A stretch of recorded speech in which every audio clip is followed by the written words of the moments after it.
जय मसीह, praise the Lord, God bless you. परमेश्वर आप सभी से बेहद प्रेम करते हैं। परमेश्वर के लिए आप सभी बेहद खास हैं। आज हम देखेंगे परमेश्वर के पवित्र बाइबल से पवित्र वचन को, और विषय है मन का आनंद अच्छी औषधि है। नीति वचन 4 अध्याय 23 पद। तो मन का आनंद अच्छी औषधि है, गुड मेडिसिन, और मन के सूखने से हड्डियाँ सूख जाती है। हड्डी में भी हमारे शरीर को भी कमज़ोर कर देता है। तो परमेश्वर का वचन, इसीलिए परमेश्वर के दास पौलुस फिलिपियों का पुस्तक 4 अध्याय 4 पद में कहते हैं, प्रभु में आनंदित रहो। मैं फिर कहता हूँ, आनंदित रहो। यह आनंद हमारे जीवन के लिए कितना महत्वपूर्ण है, और उसका हमारे जीवन पर, हमारे शरीर पर पूरा प्रभाव पड़ता है। और इस आनंद को शैतान हमारे जीवन से चोरी करना चाहता है, और आनंद चुराने के लिए हमारे जीवन में बहुत बार ऐसी परिस्थितियाँ आएगी, कोई कुछ ऐसा बात बोल देगा, लोग बोलेंगे और हमें होपलेस कर देंगे। हमारे जीवन में आशा चला जाएगा तो निराशा आ जाएगा, और हमारा मन उदास हो जाएगा, होपलेस हो जाएगा। तो हमें निराशा करने के लिए बहुत सारी ताकतें लगी रहती है। हो सकता है कोई घटना घटा हो, कोई कुछ बोला हो जीवन में ऐसा जो हमें निराशा में लेके चल जाता है। तो ऐसा ये हमारे लिए बहुत ही ज़रूरी है, हमारे लिए मन का। इसीलिए परमेश्वर का वचन कहता है, नीति वचन 17-22, सबसे ज़्यादा अपने मन की रक्षा कर, क्योंकि जीवन का मूल स्रोत वही है। और हमारे मन पर शैतान हमला करता है, और लोग भी बहुत बार हमला करते हैं। कुछ ऐसे नेगेटिव बातों को बोलेंगे, ऐसे नकारात्मक शब्दों को बोलेंगे, या कुछ घटना होगा और इंसान निराशा में चला जाता है, और वो धीरे धीरे कमज़ोर होने लगता है। इसलिए परमेश्वर का वचन कहता है, सबसे ज़्यादा अपने मन की रक्षा कर। नीति वचन 17-22 एक ढाल की तरह से, ढाल जैसा लेकर इंसान बचाता है उसके वार को, अंदर वो चला जाएगा तो जीवन में बहुत प्रभाव पड़ता है। तो हम वचन से ढाल बनाकर उसे ही कर सकते हैं। परमेश्वर का धन्यवाद हो, रोक सकते हैं नकारात्मक बातें। बहुत बातों में बोल सकते हैं, और इंसान को रोकने वाला हो सकते हैं, इस तरह से होपलेस कर देते हैं।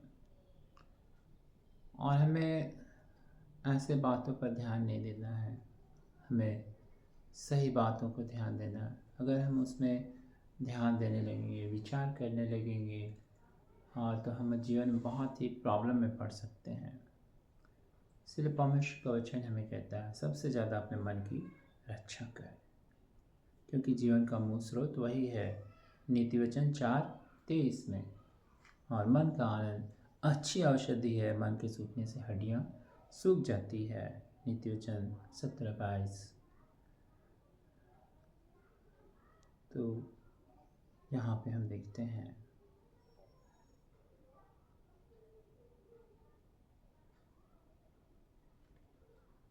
सत्रह 22।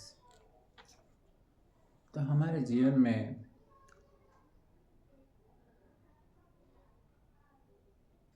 मन का आनंद जो है, 17-22 के अनुसार, प्रसन्न मन जो है एक उत्तम औषधि की तरह से है, स्वास्थ्य बढ़ाता है। लेकिन उदास या टूटा हुआ मन जो है हड्डियों को सुखा देता है, अर्थात शारीरिक और भावनात्मक शक्ति को नष्ट कर देता है। यह वचन भावनात्मक स्वास्थ्य और शारीरिक आरोग्य के सीधे संबंध को रेखांकित करता है। यह वचन, तो मुख्य बातें हम देखते हैं नीति वचन 17-22 जो देख रहे हैं, कि मन का आनंद अच्छी औषधि है। पवित्र बाइबल नीति वचन 17-22 में कहा गया है, मन का आनंद अच्छी औषधि है, परंतु मन के सूखने से या टूटने से हड्डियाँ सूख जाती है। परमेश्वर का वचन कहता है मन के टूटने से हड्डियाँ सूख जाती है। तो हम देखते हैं हड्डियाँ सूख जाती है तो हमारा प्रसन्नता, आनंद कितना महत्व है हमारे जीवन में। और एक खुश और सकारात्मक मन दवा के समान काम करता है और स्वास्थ्य में सुधार लाता है। उदासी जो है, टूटा मन उदास या हताश, ब्रोकन स्पिरिट भी कहते हैं, शरीर को कमज़ोर कर देता है, जिसे हड्डियों का सूखना कहा गया है, जिसे यह आत्मा और शरीर दोनों नष्ट कर देता है।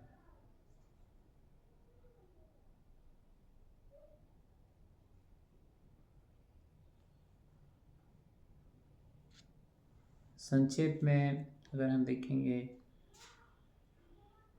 यह वचन हमें प्रोत्साहित करता है कि हम परिस्थितियों के बावजूद अपनी आंतरिक खुशी को बनाए रखें।